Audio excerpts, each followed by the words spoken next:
Great.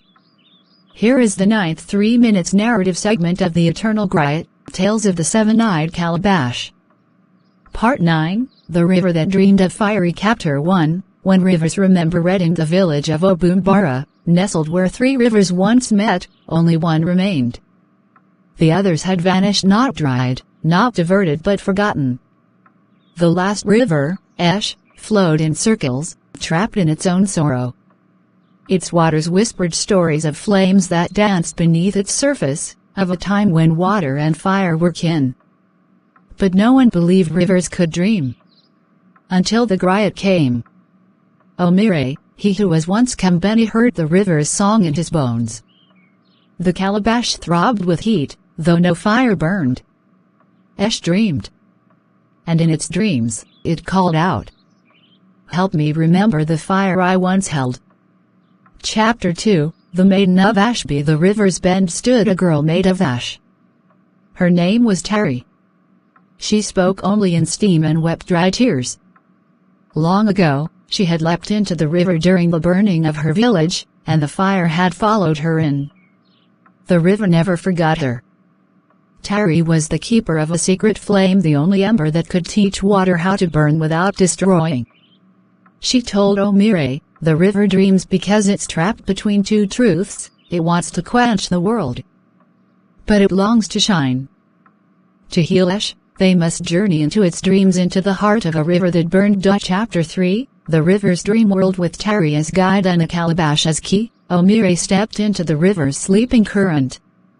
They entered a realm of liquid flame, a dreaming Esh, where fish had wings of fire and bridges floated on smoke. In this world, the river had a mouth and it spoke. Long ago, I loved fire. But my love scorched the land. So I sealed the memory deep within me. It showed visions, a fire spirit and a water sprite falling in love. A village that worshipped both, then betrayed them. A final battle that turned the sky to steam and the earth to ash. The river had buried the truth. Now it needed a Griot to tell it again. Chapter 4, The Forging of a New Song. Omire, with his drum silent and his calabash glowing, listened to the river's confession. Then he sang not with voice, but with breath and beat. A rhythm that honored fire's dance and water's embrace. A tale of balance, of grief and forgiveness. As he sang, the dream world began to heal. Tari's ash form shimmered, becoming rain and ember together. She danced across the currents, laughing for the first time. The river replied, "Then I shall flow forward again, not to flood, but to feed." Chapter 5, When Fire and Water Kissed. Omire awoke on the real river bank. Tari was gone, but the sky rained tiny embers that did not burn. Esh no longer flowed in circles. It stretched its arms toward the two forgotten paths, and water returned where it had been lost. Villagers came running. They found Omire drumming not loudly, but gently, as if striking sparks into water. That night, a flame rose from the center of the river and danced across the surface, a memory made real. And from then on, the village of Obumbara told children that rivers could dream. And some dreams could be sung back to life. Here is the 10th 3-minute narrative segment of the Eternal Griot, Tales of the Seven-Eyed Calabash. Part 10, The Drum of Salt and Thunder. Chapter 1, The edge of the sea or land sighed into ocean, where gulls forgot their names and shells whispered of ancient gods, lay the fishing village of Azuama, a place where people no longer sang to the sea. They once beat their drums at dusk, asking the tide to return with fish and mercy. But one day, the sea answered not with gifts, but with thunder. Since then, their drums had been locked in silence. Omire stood at the water's edge. The calabash on his back tingled with brine.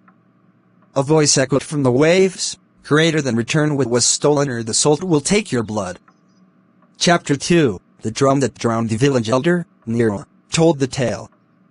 There had once been a drum called Ugbanagwa, carved from driftwood struck by lightning. When beaten by pure hands, it summoned fish, rain, and peace. But a jealous chief had used it to command storms, sinking enemy boats and stealing their wealth. The sea, angered, took back the drum and swallowed his lineage whole. The villagers buried their own drums in shame. Since then, Ozuama had starved beneath golden sunsets. Now, the calabash's fifth eye opened and showed Omiri a vision, a cave beneath the ocean. A drum beating from within. Chapter 3, the wives of the Seto reached the cave. Omiri needed passage not through boats, but through blessing. He was led to the shrine of the Amumiri, the seven wives of the sea, spirits of salt, song, and storm. They were neither kind nor cruel, only fair. The youngest, Wanuna, agreed to help for a price. "Bring back the thunder," she said, "but leave behind the silence you carry."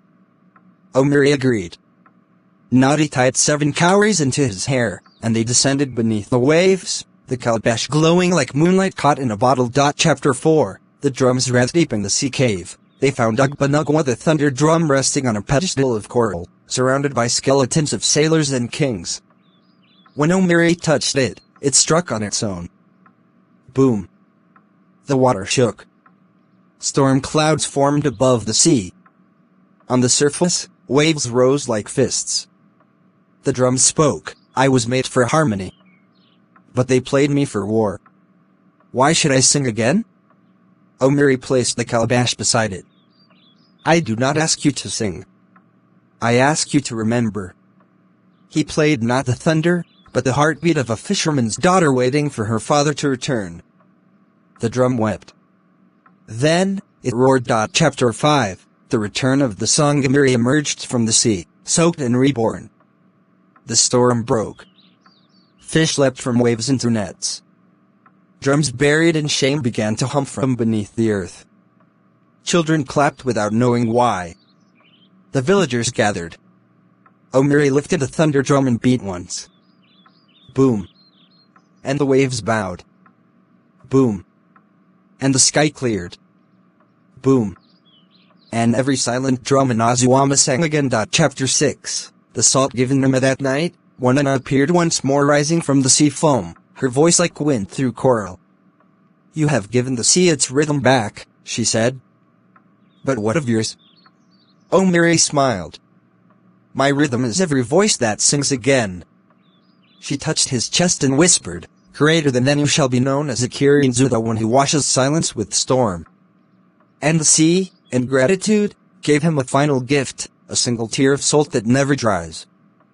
The calabash closed its fifth eye. The journey flowed forward,